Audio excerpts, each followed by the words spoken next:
Hello everyone, स्वागत है आप सभी का आज के एक और नए ब्लॉग में। कैसे हैं आप सब? मुझे उम्मीद है सब बढ़िया होंगे। तो आज का ब्लॉग कर दिया मैंने स्टार्ट और टाइम है, अभी सब सो रहे हैं और मैं जाग रही हूँ क्योंकि मुझे करनी थी सूट की कटिंग। ठीक है, तो इसलिए और दिन में आज मेरे को टाइम नहीं लगा। स्टिचिंग का कोई काम आज मैंने किया नहीं दिन में, तो अभी इधर आई हूँ। मैं सोच रही थी कि चलिए कटिंग तो कर ही देती हूँ एक दो सूट। तो अभी इधर आई हूँ और सब सो रहे हैं, तो देखती हूँ एक दो सूट करती हूँ कटिंग। तो आज मैं बताऊंगी आपको परफेक्ट फिटिंग के लिए आपके पास कौन कौन से टूल्स होना जरूरी है। ठीक है, होम बुटीक पे भी या घर पे भी अगर आप स्टिचिंग करते हैं, अपने अपने कपड़े बनाते हैं, फिर भी आपके पास ये वाले टूल्स तो होने ही चाहिए, क्योंकि अगर ये टूल्स होंगे ना आपके पास तो फिर आपके कपड़ों में फिनिशिंग आएगी बहुत ही अच्छी सी। ठीक है, तो कौन कौन से होना जरूरी है वो बताऊंगी मैं आपको, और मेरे पास कौन कौन से हैं, मैं कौन कौन से यूज करती हूँ। ठीक है, और दिन में मैंने आज क्या काम किया, दिन में मैंने कर दी है सफाई स्टार्ट। तो आज एक रूम की सफाई की हमने, और फिर मैं बनाने लग गई थी अचार। मिर्च का अचार बनाया मैंने। तो थोड़ी बहुत क्लिप मैंने निकाली है कि मिर्च का अचार मैंने कैसे डाला है। बाद में मुझे याद आया कि चलिए मैं क्लिप निकाल लेती हूँ, आपके साथ भी शेयर करूंगी। तो मसाला वसाला मैंने पीस लिया था बाद में। तो जो भी है, जितना भी है, आगे चलकर आपको ये क्लिप मिलेगी। ठीक है, क्योंकि वो जो दिन में मैंने क्लिप निकाली थी ना अचार वाली, वो मैंने बाद में ऐड की है व्लॉग में। तो अभी मैं आपको बता देती हूँ कि परफेक्ट फिटिंग के लिए आपके पास कौन कौन से टूल्स होना जरूरी है। ठीक है, तो मेरे पास ये देखो, ये रखे हैं 3। तो ये मेरे पास है सेब पट्टी और एक ये स्केल है। बाकी तो आपके पास जो मार्कर वगैरह वो जो भी चीजें होती हैं वो तो नॉर्मल सभी को पता है, इंच टेप वगैरह, कैंची वगैरह, है ना। मैं आपको बताऊंगी फिटिंग करते समय कौन सी सेब पट्टी आप कहाँ पे यूज कर सकते हैं। ठीक है, तो ये देखो, एक सेब पट्टी तो मेरे पास ये है, ये वाली। ठीक है, एक ये है, एक ये स्केल है, ये होना भी बहुत ही जरूरी है, और एक सेब पट्टी है मेरे पास ये।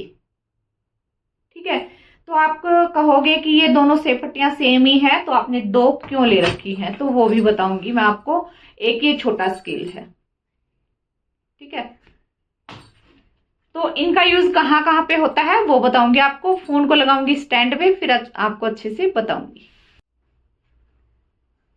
तो ये देखो, सबसे पहले तो हम स्केल देख लेते हैं। स्केल तो हमें सभी को पता ही है कि स्केल से हम लाइन वगैरह करते हैं कपड़े पर, सीधी लाइन हमें करनी होती है।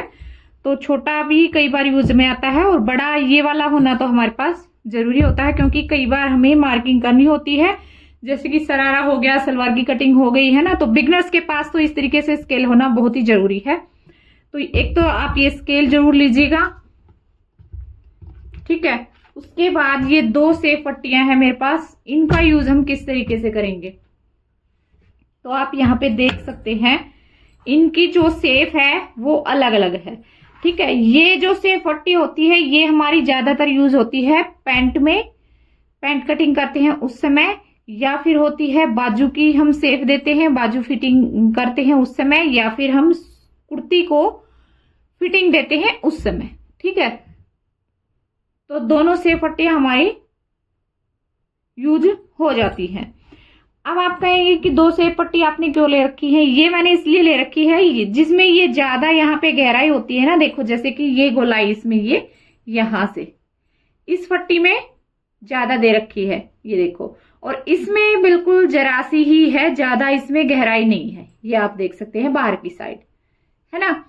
तो ये सेब पट्टी तो होगी हमारी जो आजकल पैंट बनाते हैं, स्ट्रेट पैंट, उस पे ये यूज होगी। ये वाली यूज होगी जो हम बिल्कुल नैरो पैंट बनाते हैं, फिटिंग में पैंट बनाते थे, वहां पे ये वाली यूज होती है।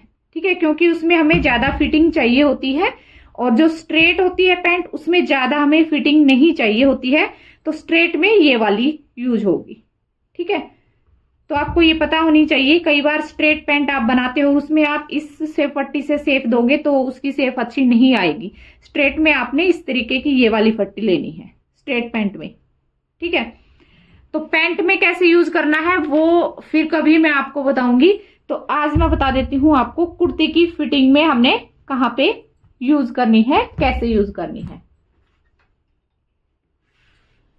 तो ये कुर्ती की मैंने वैसे मार्किंग कर रखी है, आप देख सकते हैं, ठीक है, तीरे वगैरह की। और यहाँ पे ये हमारी कमर है, ये हिप है। तो इसमें यूज कहाँ होगा, हिप से कमर को मिलाएंगे और कमर को चेस्ट से मिलाएंगे। तो यहाँ पे जो हमारी हम ये मार्किंग करेंगे, इसमें हमारी मार्किंग सही नहीं होती है, फिर हम फिटिंग करते हैं तो फिटिंग परफेक्ट नहीं आती है अगर आप सेफ पट्टी से इसमें मार्किंग नहीं करोगे तो, ठीक है। नॉर्मल हम कैसे करते हैं, अगर सेफ पट्टी नहीं होगी तो हमारी, तो हम यहाँ से इसको यहाँ पे मिला देंगे और सीधी लाइन कर देंगे, और यहाँ से इसको मिला देंगे और सीधी लाइन कर देंगे, है ना, इस तरीके से मिला देंगे बस। तो ये सही नहीं है। इस तरीके से क्या होता है कि चेस्ट हमारी यहाँ पे होती है, ये हमारी लोअर चेस्ट होती है, तो यहाँ पे फिर कुर्ती हमारी टाइट हो जाती है। उसके हिसाब से आपने कैसे करना है, यहां से और यहां से आपने ये वाली सेफ पट्टी लेनी है और इस तरीके से आपने इसको मिलाना है। ये देखिए जो उभरा हुआ भाग है इसका पट्टी का, वो हमने बाहर की साइड रखना है।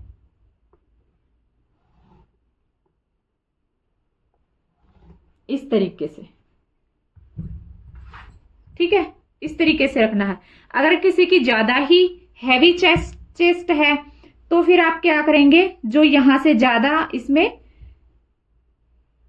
ये घुमाव दे रखा है, यहां से आप कर सकते हैं इस तरीके से, ठीक है। अब नीचे से आपने कैसे करना है वो भी आपने देखना है। अगर किसी का पेट यानी कि है ही नहीं, बिल्कुल नॉर्मल किसी बंदे का हम सूट बना रहे हैं, यानी कि कहने का मतलब ये है कि किसी को पेट नहीं है, बिल्कुल उनकी बॉडी परफेक्ट है, तो आप इस तरीके से इसमें ये सेफ देंगे। ये देखिए इस साइड से, ठीक है, जो घुमाव वाली साइड है वो इस साइड रखनी है। अगर किसी को पेट है, जैसे कि बड़ी किसी लेडीज का हम सूट बना रहे हैं, तो ज्यादातर बड़ी लेडीज को पेट होता ही है, तो आपने ये वाला जो हिस्सा होता है ये इस साइड रखना है। अगर किसी को पेट नहीं है तो आपने ये इस तरह से देनी है। ये देखिए पट्टी को आप देखते रहिए, इस तरीके से करनी है। अगर पेट है फिर आपने ये पट्टी इस तरफ घुमा देनी है।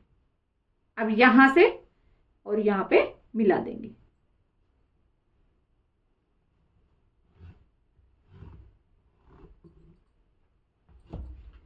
तो ये देखो इतना ये इसमें गैप आ गया है। अगर पेट नहीं होगा तो ये सिलाई आएगी, तो ये सिलाई आएगी यहां पे। अगर किसी को पेट है फिर ये सिलाई आएगी यहां से, ठीक है। अगर इस तरीके से हम मार्किंग करते हैं तो हमारी फिटिंग जो है बिल्कुल परफेक्ट आती है।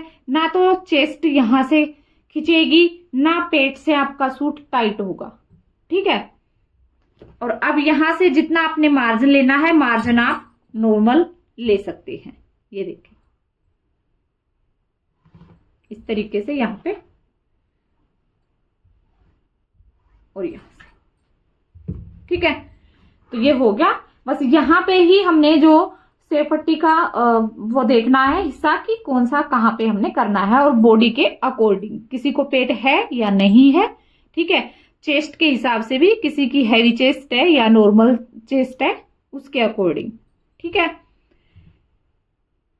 और एक आता है आर्म होल सेपर, तो अगर आप बिगनर्स हैं तो वो भी आप ले लीजिएगा।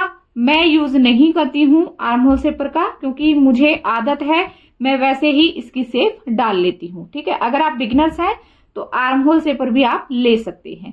ये आपको जैसे कि जो शॉप होती है हमारी जिसपे लेस वगैरह या स्टिचिंग का सामान मिलता है, तो वहीं पे आराम से मिल जाएगा, तो आप ले लीजिएगा जरूर से अगर आप बिगनर्स हैं। तो आपको पता लग गया होगा कि जो टूल्स हैं वो कहाँ कहाँ पे हमारे यूज होते हैं। यानी कि मैंने इस वीडियो में बताया है सेफ पट्टी, ठीक है, सेफ पट्टी हम कहाँ पे यूज करते हैं। और फिटिंग पे कैसे हम यूज करते हैं कुर्ती पे, तो वो बताया है आपको। आई होप आपको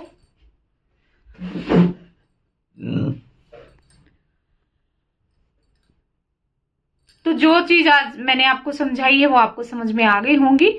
हमने सेफ पट्टी से फिटिंग की सेफ कैसे देनी है, ठीक है। और आगे मैं जैसे कि पैंट की कटिंग डालने वाली हूँ वो उस वीडियो में बता दूंगी, पैंट की कटिंग करूंगी उस टाइम, ठीक है, कि सेफ पट्टी की पैंट पे हम कहाँ पे कैसे किस तरीके से यूज करते हैं, ठीक है। तो यहाँ पे ये देखो, ये मैंने मसाला पीस लिया था और बाद में फिर मुझे याद आया क्लिप निकालने के लिए, तो मसाला मैंने पीस के मिक्सी में, और जो मिर्च है मिर्चों को मैंने लंबा लंबा इसमें कट किया है। एक मिर्च का मैंने 4 पीस किए हैं लंबे, ठीक है। तो इस तरीके से कटिंग की है। और मैंने ये 2 लिए हैं इसमें नींबू, 2 नींबू डालूंगी। और मसाले में मैंने इसमें क्या क्या लिया है वो भी आपको बता देती हूँ। मसाले में मैंने इसमें लिया है सौंफ ली है और मेथी दाना लिया था, थोड़ा सा डालना है मेथी दाना। और इसमें काला जीरी डाली है मैंने थोड़ी सी, वो भी ज़्यादा नहीं डालनी है। और मैंने डाला है इसमें धनिया और राई। तो सभी चीज़ मैंने पहले थोड़ा सा उसको भून लिया था कढ़ाई में, थोड़ा सा ही हल्का सा भूनना है बस, ज़्यादा नहीं भूनना है, नहीं तो फिर उसमें कड़वापन आ जाएगा, है ना। तो थोड़ा सा भून लेना है और फिर ठंडा करके उसको पीस लेना है। अब यहाँ पे मैं इसमें ये डाल रही हूँ सरसों का तेल। तो सरसों का तेल मैंने बिल्कुल गर्म कर लिया था, आप देख सकते हैं पतीले में से धुआं निकल रहा है। और मिर्च पे फिर मैंने इसको डाल दिया है। तो आप इसको ठंडा करके भी डाल सकते हैं, मैंने गर्म इसलिए डाला है क्योंकि खाने के लिए ये जल्दी हो जाएंगी, है ना। तो वो आप अपनी मर्जी के अकॉर्डिंग डाल सकते हैं, तेल को ठंडा करके डालें या इसमें गर्म डालें। तो मैंने गर्म ही डाल लिया है, मुझे थोड़ी सी जल्दी ही खाने के लिए हो जाएंगी इसलिए। तो यहाँ पे आप कलर देख सकते हैं मिर्च का कितना अच्छा आया है। और इसका जो मसाला है वो मैंने इसमें ज़्यादा डाला है क्योंकि मेरे बेटे को जो है मसाले वाली इस तरीके से मिर्च बहुत ही पसंद है। और इसमें फिर मैंने निचोड़ दिए हैं नींबू, 2 नींबू मैंने इसमें निचोड़े हैं। तो इससे क्या होगा कि बिल्कुल खट्टा खट्टा सा और बहुत ही स्वाद हमारी जो है मिर्च का अचार लगेगा नींबू निचोड़ने के बाद, ठीक है। और कलर भी इसमें बहुत ही अच्छा आया था। तो आप भी घर पे इस तरीके से बना सकते हैं मिर्च का अचार। तो कई दिनों से मैं सोच रही थी कि मिर्च का अचार बनाऊं, है ना। तो बस टाइम ही नहीं लग रहा था। और फिर कई 1-2 चीज़ें घर पे थी नहीं, तो वो मैंने आज मंगवाई बाज़ार से और फिर मैंने बना ही दिया। मैं कहा चलो आज बना देती हूँ, स्टिचिंग का काम तो कोई हुआ नहीं, तो ये काम भी मेरा हो जाएगा। तो अब यहाँ पे आप देख सकते हैं ये मिर्च का अचार हमारा बन के हो गया है तैयार। और अब मैंने इसको इसमें डब्बे में डाल दिया है। और ये कांच का डब्बा है तो इसमें सही रहेगा अचार। और ये एक भर गया था फुल और बहुत ही टेस्टी सा अचार बना था ये। तो मेरे बेटे से तो कैसी लगी है आज की वीडियो कमेंट में जरूर बताएं। और अगर आपको मेरी वीडियो अच्छी लगती है तो लाइक जरूर से कीजिएगा। आप लाइक नहीं करते हैं तो प्लीज रिक्वेस्ट है सभी से, वीडियो को लाइक कीजिए, चैनल को सब्सक्राइब कीजिए। तो चलिए फिर मिलती हूँ अगली वीडियो में, तब तक के लिए बाय बाय।